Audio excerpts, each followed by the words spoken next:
தேசிய சட்ட பல்கலைக்கழகத்தில் அர்த்த சாஸ்திரம், மனுஸ்மிருதி, பாரதிய பண்பாடு குறித்த பாடங்கள் இடம்பெற வேண்டும் அப்படின்னு சொல்லிட்டு உச்சநீதிமன்ற நீதிபதி அவர்கள் கூறியிருக்கிறார். அவர் சொல்லும்போது என்ன சொல்றார், இன்னைக்கு இந்த தேசிய சட்ட பல்கலைக்கழகம் என்பது பெரிய அறிவாற்றல்கள், அறிவார்ந்த மாணவர்களை உருவாக்கக்கூடிய இல்லை மேம்பட்ட திறன்களை உருவாக்கக்கூடிய நிறுவனமாக இன்னைக்கு இருக்கலாம், பலரை உருவாக்கி இருக்கலாம். ஆனால் இதெல்லாம் விரைவாக உருவாக்குனதுக்கு அப்புறம் அவர்கள் அனைவருமே பின்னாடி ஒரு பணத்துக்கு பின்னாடியோ ஒரு மிஷின் மாதிரியான ஒரு இதையோ தான் அவர்கள் கடைபிடிக்கக்கூடிய ஒரு நிலைக்கு போகிறார்கள். ஆனால் நம்ம நாட்டினுடைய கலாச்சாரம் மற்றும் இந்த கருத்தியல், இந்த கோட்பாடுகள், இவை எதுவுமே அவர்களோட அந்த பிணைப்பு எதுவுமே அவர்களுக்கு அதில் இல்லாமல் போய்விடுகிறது. அந்த சங்கிலி என்பது அருந்து விடுகிறது. அதனால இவைகளை குறித்த ஒரு மனுஸ்மிருதி, அர்த்த சாஸ்திரம் போன்ற பாடங்கள், பாரதிய பண்பாடுகள், இந்த மாதிரியான விஷயங்கள் அனைத்தும் இந்த பாடங்களில் சேர்க்கப்பட வேண்டும். அப்பொழுதுதான் இதற்கிடையில் ஒரு பிணைப்பு இருக்கும். இந்த ஒரு அவர்கள் நாளை நீதிபதியாக வரும் பொழுது அதற்கான அந்த ஒரு கலாச்சாரத்தினோடு இணைந்த ஒரு தீர்ப்புகளை கொடுப்பதற்கு இது ஏதுவாக இருக்கும் அப்படிங்கிற மாதிரியான விஷயங்களே அவர் சொல்லியிருக்கிறார். ஒரு வரவேற்கப்பட வேண்டிய விஷயம், இன்னைக்கு காலத்துக்கு தேவையான ஒரு விஷயம். இதை அரசு நடைமுறைப்படுத்த வேண்டும் என்று நானும் ஆசைப்படுகிறேன்.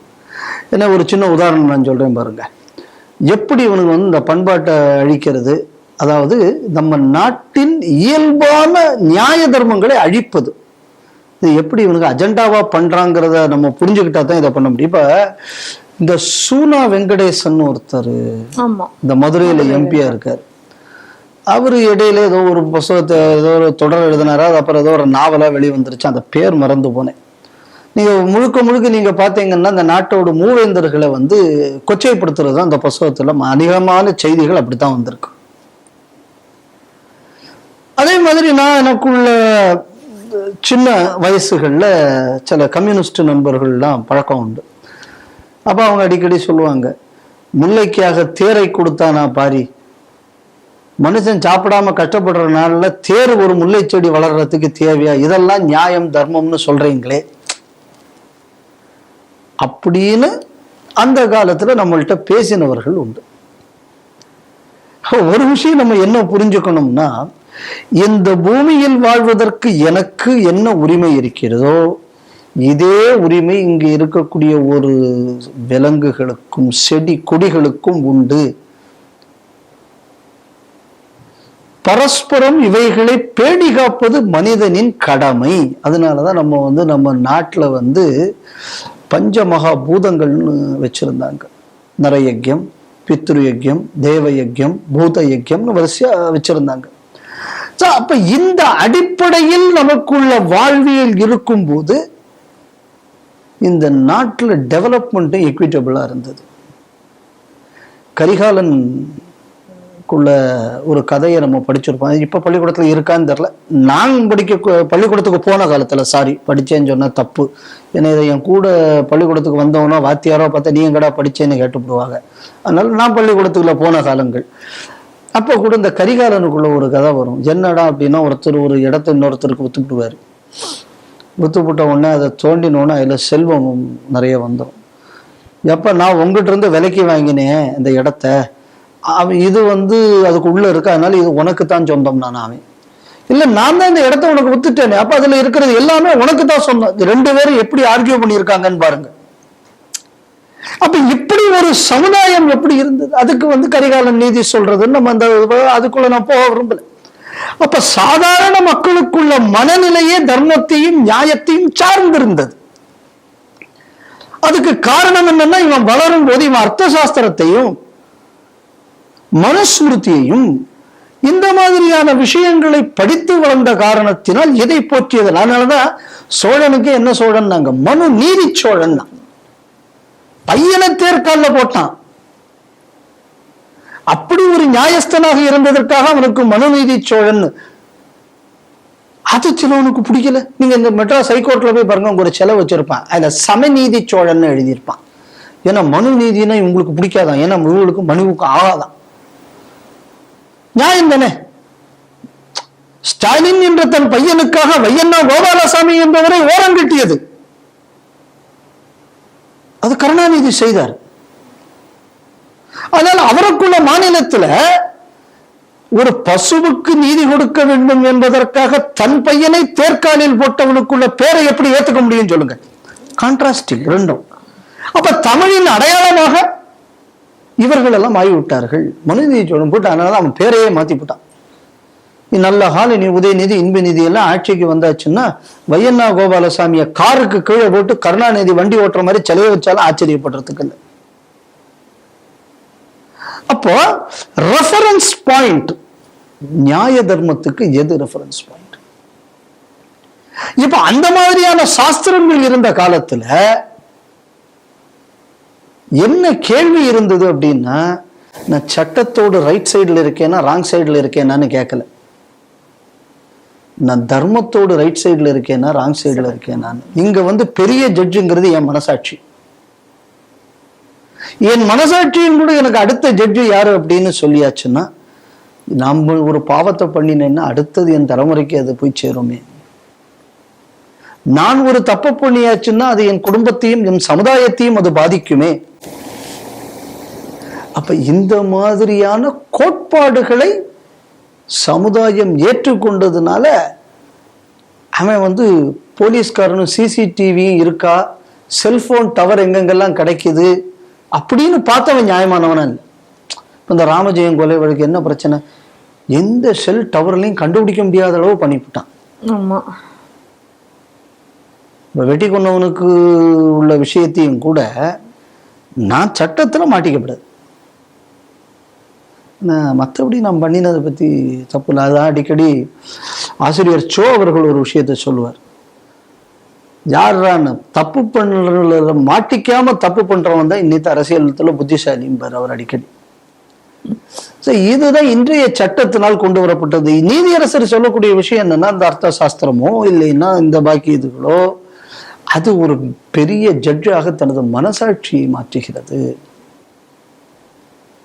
அப்ப வரும்போது இப்ப பாருங்க, பல வக்கீல்கள் ஊரை மட்டும் வெடிச்சு ஒழிச்ச பயங்கரவாதிக்கு ஆர்கியூ பண்றவங்க, தேச துரோகத்துக்காக வேண்டி கோர்ட்ல போய் ஆர்கியூ பண்றவன் என்ன சொல்றான்?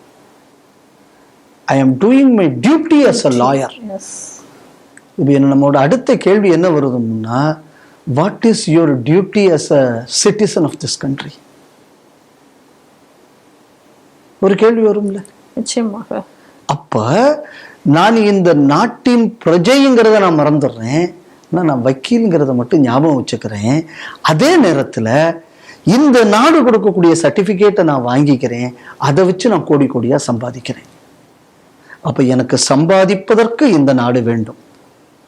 ஆனால் இந்த நாட்டை அழிக்கக்கூடியவன் காசு கொடுத்தாலும் நான் வேற ஒரு நியாயத்தை சொல்லுவேன். இந்த மாதிரியான நிலைகளை மாற்றணும் அப்படின்னு சொன்னா தர்ம நியாயம் மனசுல இருக்கணும். இன்னித்த நீதியரசர்களுக்குள்ள பேச்சு இங்கக்கூடியது நமக்கு அதை உணர்த்துகிறது.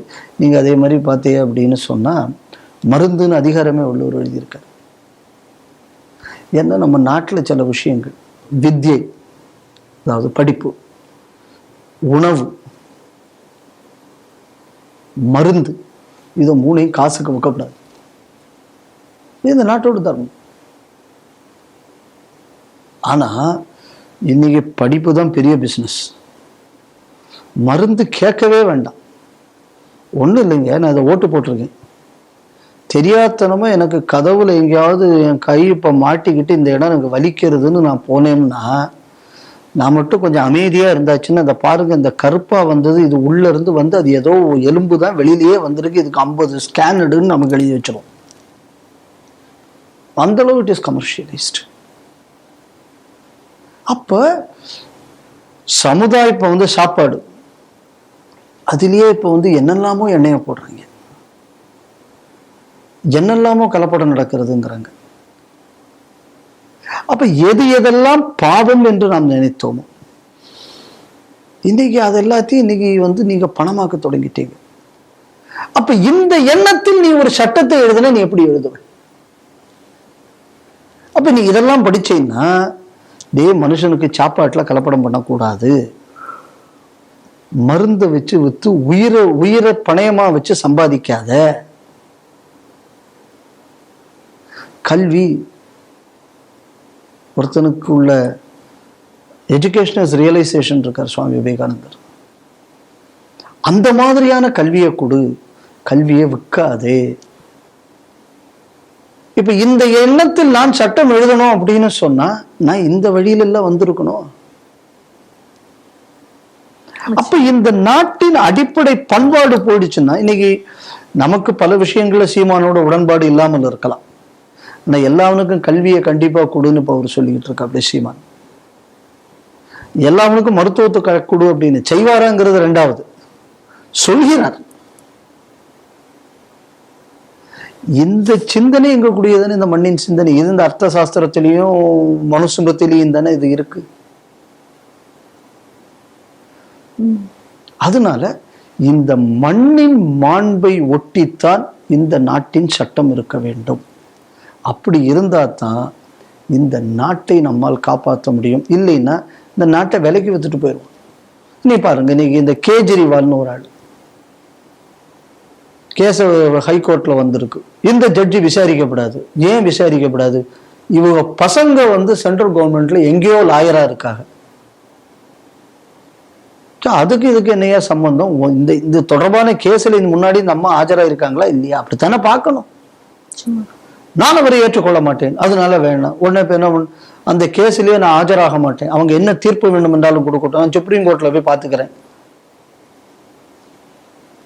இப்படிப்பட்ட தருதலைகள் எல்லாம் இன்னைக்கு இந்த நாட்டில் ஒரு முதல்வராக கூட இருந்திருக்கு. இதெல்லாம் இன்னைக்கு ஒரு தேசிய கட்சியின் தலைவர்னு வேற சொல்லிக்கிட்டு இருக்கு. இதெல்லாம் சரி, இதெல்லாம் ஏன் வருது? ஏன்னா இந்த சட்டங்கள்ல இவ்வளவு இருக்கக்கூடிய இந்த ஓட்ட உடசல்கள் எல்லாம் இவைகள் பயன்படுத்துகிறார்கள். அப்போ மனசாட்சியை வைத்து நீ நடந்து கொள் என்பதை விட என்னை இன்னொருத்தம் பிடிக்காம இருக்கிற மாதிரி நடந்துக்கோ அப்படிங்கிற சிந்தனையை மாற்றுவனும். அந்த மாற்றம் வர வேண்டும்னு சொன்னா இந்த அடிப்படை என்பது ஒவ்வொரு இந்த நாட்டின் பிரஜைக்கும் தெரிந்தாக வேண்டும். அப்படி தெரிஞ்சிருந்தா அவன் இந்த நாட்டோட சட்டம் எப்படி இருக்கணும்னு அவன் நினைப்பான்னா இந்த மாதிரி இருக்கணும்னு நினைப்பான். ராகுல் காந்தி கிழிச்சு போடுற மாதிரி மாத்துற மாதிரி எல்லாம் இருக்கக்கூடாது சட்டங்கள். ரிசர்வ் ஃபாரஸ்ட்ல 1 கிலோமீட்டர் உள்ள போய் மைனிங் பண்ணிக்கோ, கல்லை உடைச்சு மலையை மொத்தமா தூக்கிட்டு போ, அப்பக்கு சட்டம் எழுதப்படாது. ஏன்னா முன்னைக்கு தேர் கொடுத்த பாரியை வந்த முன்னோர்களை ஏற்றிருந்தா அந்த மாதிரி ஒரு சட்டம் எழுத மாட்டான்ல. அந்த பண்பை நீங்க போதிக்கணும். இதுதான் அந்த இதுக்குள்ள ஒரு மெசேஜாக நான் பார்க்கிறேன்.